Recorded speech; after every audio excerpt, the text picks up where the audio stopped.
ভাই আমাদের কাছে 6A9 GTS GD ডিসপ্লে সহ যে ফ্রিজটা চমৎকার ব্লু কালারের এই ফ্রিজটা, এই ফ্রিজটার জন্য কিন্তু অলরেডি বাংলাদেশের সবাই মানে খুব পাগল হয়ে গেছে। মানে আমাদের অনেক হ্যাঁ সৌদি আরব বা ওমান যারা প্রবাসী ভাইয়েরা আছেন তারা কিন্তু ম্যাক্সিমাম মানুষ 6A9 এই কালারটাই চাচ্ছেন।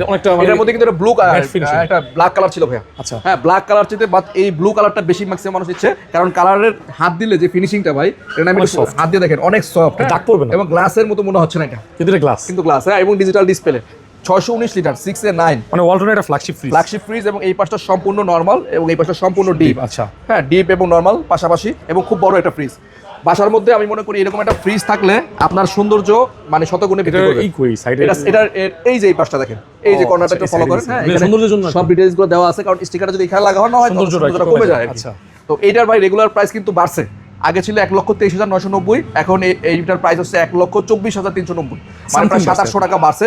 তবে আরো সামনে বাড়ার সম্ভাবনা আছে। আচ্ছা বাট হোলসেল ইলেকট্রিবিডি আগে এই ফ্রিজটা বিক্রি করেছে প্রাইস বাড়ার আগে 99,500 টাকা, এখন আমরা 99,500 টাকা দিব। এখন 99,500 কোম্পানি থেকে প্রাইস আপ হয়েছে, বাট হোলসেল ইলেকট্রিবিডির প্রাইসটা আগের প্রাইসটাই রয়ে গেছে। 99,500 টাকা অফারটা এখনো রাখতেছি, ঠিক আছে। তারপরে যেহেতু আজকে ভাই আসছেন, আমরা এটার জন্য আরো 500 টাকা লেস করে 99,000 টাকা 99,000 টাকা করেছি। দাম বাড়ছে কোম্পানির প্রায় 700 বা 1,000 টাকা, উল্টা আমরা আরো 1,000 টাকা কমাই দিচ্ছি। আচ্ছা 99,000 টাকায় হোলসেল ইলেকট্রিবিডিতে পাচ্ছেন 6A9 GTS GD, যেটা পার্সেন্টেজ হিসাব করলে 20% এর উপরে চলে যাচ্ছে।